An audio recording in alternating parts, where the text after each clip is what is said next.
ఒకే రాతి బండపై 8 ఆలయాలు ఉండటం బహు అరుదు. అలాంటి అరుదైన గోపురాలు ఉన్న శివాలయాలు సూర్యాపేట జిల్లా తిరుమలగిరి మండలం జలాల్పురం గ్రామంలో నెలవై ఉన్నాయి. అద్భుతమైన శిల్పకళా సంపదతో చూపులను ఎంతగానో ఆకర్షిస్తున్న ఈ ఆలయాలు ప్రభుత్వ ఆదరణకు నోచుకోక శిథిలావస్థకు చేరుకుంటున్నాయి.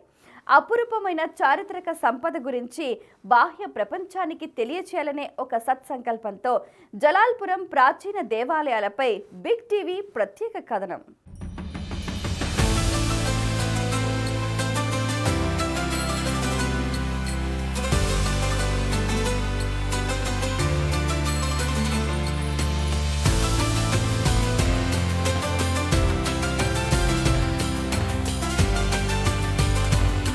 సూర్యాపేట జిల్లా తుంగతుర్తి నియోజకవర్గం తిరుమలగిరి మండలంలో ఉన్న జలాలపురం గ్రామంలో ఓ పెద్ద తెల్లరాతి బండ ఉంది.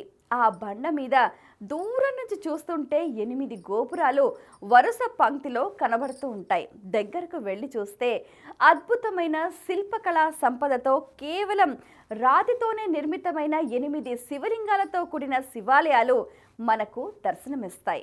ఆలయాలలో ఉన్న శివలింగాలను, ఆలయం ముందున్న నంది విగ్రహాలను శిల్పులు ఎంతో నైపుణ్యంతో చక్కగా మలిచారు. ఆలయం లోపలి భాగంలో ఉన్న పైకప్పును అందమైన డిజైన్లతో నిర్మించారు. ఆలయ మండపంలోని రాతి స్తంభాలపై అద్భుతమైన ఆకృతులను చెక్కారు. 16వ శతాబ్దంలో కాకతీయ రాజులు ఈ ఆలయాన్ని నిర్మించారని చరిత్రకారులు చెబుతున్నారు. ఒకే రాతి బండపై 8 ఆలయాలను ఎలాంటి పునాదులు లేకుండా రాతి బండను ఒకే దానిపై మరొకటి పేర్చి అద్భుతంగా ఆలయ నిర్మాణాలు గావించారు కాకతీయ పాలకులు. పూర్వం ఎంతో వైభవాన్ని సంతరించుకున్న ఈ ఆలయాలు నేడు ఎవరూ పట్టించుకోకపోవటంతో జీర్ణావస్థకు చేరుకుంటున్నాయని గ్రామస్తులు ఆవేదన వ్యక్తం చేస్తున్నారు. ఇక్కడ 14వ శతాబ్దం నుంచి గుళ్ళు జలాల్పురం గ్రామంలో గుళ్ళు చాలా గొప్ప గుళ్ళు ఉన్నాయి. దీనికి అప్పటి నుంచి కూడా పురాతనంగా చాలా శిథిలాలు అయిపోయినాయి. పోయిన కొద్ది రోజుల నుంచి దాన్ని కొంచెం డెవలప్ చేద్దామని ఆలోచన చేస్తే ఏ గవర్నమెంట్ కూడా సరిగా పట్టించుకోవట్లేదు. కాబట్టి మీరు గవర్నమెంట్ ప్రజల తరపున ఈ గ్రామం తరపు నుంచి నేను ఆ ప్రభుత్వాన్ని దాన్ని డెవలప్ చేయాలని కోరుతున్నాను.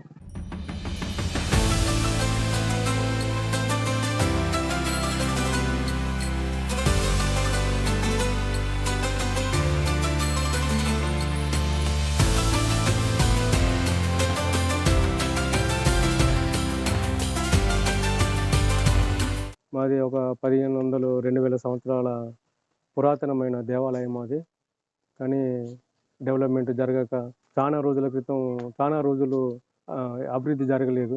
ఈ మధ్యనే ఎండోమెంట్లో పడ్డది. కానీ నిత్యం పూజలు చేసేటందుకు ఖర్చులకు డెవలప్మెంట్కు గవర్నమెంట్ నుంచి ఏమైనా ఆదాయం నిధులు ఇస్తే కొంచెం డెవలప్ చేసి డెవలప్ అయ్యడానికి అవకాశం ఉన్నది. ప్రభుత్వం స్పందించి తొందరగా అతి త్వరలో ఏమైనా నిధులు మంజూరు చేయగలరని మా యొక్క మనవి. గతంలో నిత్యం ధూపదీప నైవేద్యాలతో ఈ ఆలయాలు కలకల్లాడుతూ ఉండేవని మా పూర్వీకులు చెప్పేవారని, కానీ ఇప్పుడు ఎవరూ వీటిని పట్టించుకోకపోవటం, సరైన పర్యవేక్షణ లేకపోవటంతో కళా విహీనమైపోతున్నాయని, ఈ ఆలయాలలో గుప్త నిధులు కూడా ఉన్నాయని భావించి దొంగలు తవ్వకాలు జరుపుతూ విగ్రహాలను ధ్వంసం చేస్తున్నారని జలాల్పురం గ్రామస్తులు చెబుతున్నారు.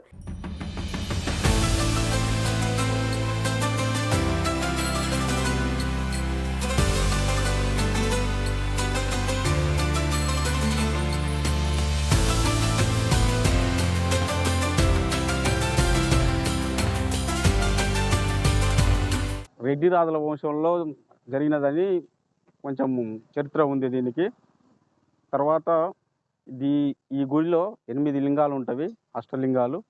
ప్రతి ఒక్క గుడి మీద నీడ పడుతుంది. మన ఛాయా సోమేశ్వర ఆలయం లాగా ఈ గుడిలో కూడా అక్కడ ఛాయా సోమేశ్వర ఆలయంలో పూర్తి నీడ పడుతుంది. ఇక్కడ మాత్రం సగం నీడ మనం ప్రతిరోజు గుర్తించవచ్చు. మళ్ళీ అందులో కొంత గర్భగుడిలో ఉన్న పానమట్టం మీద మనం చేయి వానిస్తే ఓంకార శబ్దమును గలగల నీటి శబ్దం వస్తుంది. అది మీరు ప్రతిరోజు ప్రతి వారం సోమవారం నాడు సాంప్రదాయ వస్త్రములతో వెళ్ళి చూడవచ్చు. దానికి మనకు పర్మిషన్ ఉంటుంది. అదే ఒక్కరోజు మాత్రమే సోమవారం. ఎవరైనా సరే పానమట్టానికి చేవానిచ్చిస్తే గలగల నీటి శబ్దం వస్తుంది మరియు ఓంకార శబ్దం అన్నది 2 వస్తున్నాయి.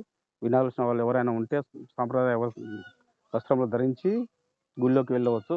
ఇది మేము ప్రత్యక్షంగా చూసి చూసినది. మాకు ఆ ప్రహరీ మొత్తం మేము మా చేతుల మీదకి వెళ్ళి చేసినాం కాబట్టి చెప్తున్నాను నేను. ఎండోమెంట్లో పడింది. ఎండోమెంట్లో పడిన తర్వాతనే డెవలప్మెంట్ కుంటుపడింది. ఎందుకంటే మేము ఇచ్చిన విరాళాలు ఎక్కడికి పోతాయి అన్న ఆలోచనతోటి విరాళాలు ఇచ్చే దాతలు కూడా విరాళాలు ఇవ్వట్లేదు. అలా అని ఏం కాదు, విరాళాలు ఇచ్చే దాతలు ఎవరైనా ఉంటే ఇచ్చి ఈ గుడిని మరింత ముందుకు తీసుకెళ్లాలని కోరుతూ ఎంతో అపురూపమైన ఈ ఆలయాలను ప్రభుత్వం పట్టించుకుని సరైన మరమ్మతులు చేయించి ఆలయంలో అర్చకులను నియమించి గత వైభవాన్ని తీసుకొని రావాలని ప్రజలు కోరుతున్నారు.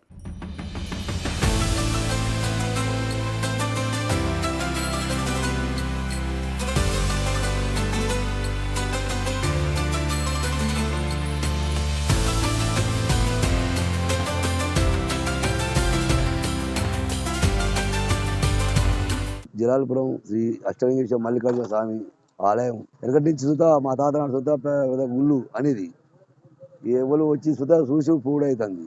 దాన్ని అభివృద్ధి చేయడం జరుగుతలేదు.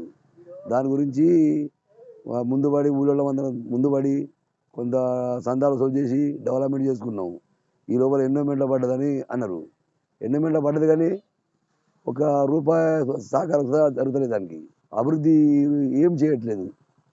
ఈ సందాలు సుతా ఎండోమెంట్లో పడడం సుతా ఈ సందాలు సుతా వాళ్ళు ఇచ్చేటోళ్ళు సుతా దానికి ప్రభుత్వం సహకరించి దాన్ని ఇచ్చే పూజలు జరగటట్టు చూడాలని మనసు పెడితే బాగుంటుంది అనేది మా ఆలోచన అందరికీ ఉన్నది.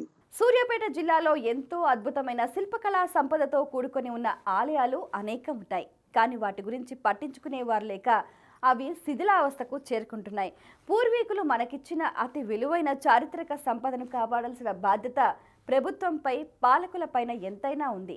సరైన పర్యవేక్షణ లేకపోవడంతో అపురూపమైన ఆలయాలను గుప్త నిధుల కోసమని ముష్కరులు తవ్వకాలు జరుపుతూ వాటిని ధ్వంసం చేస్తున్నారు.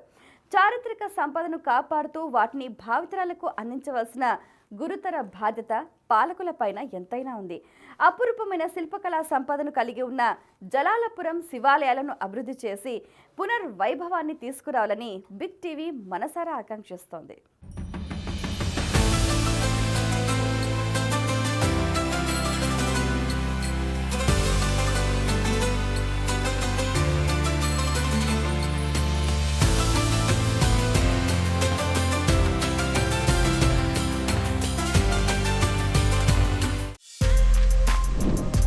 For more videos like this, subscribe Big TV channel.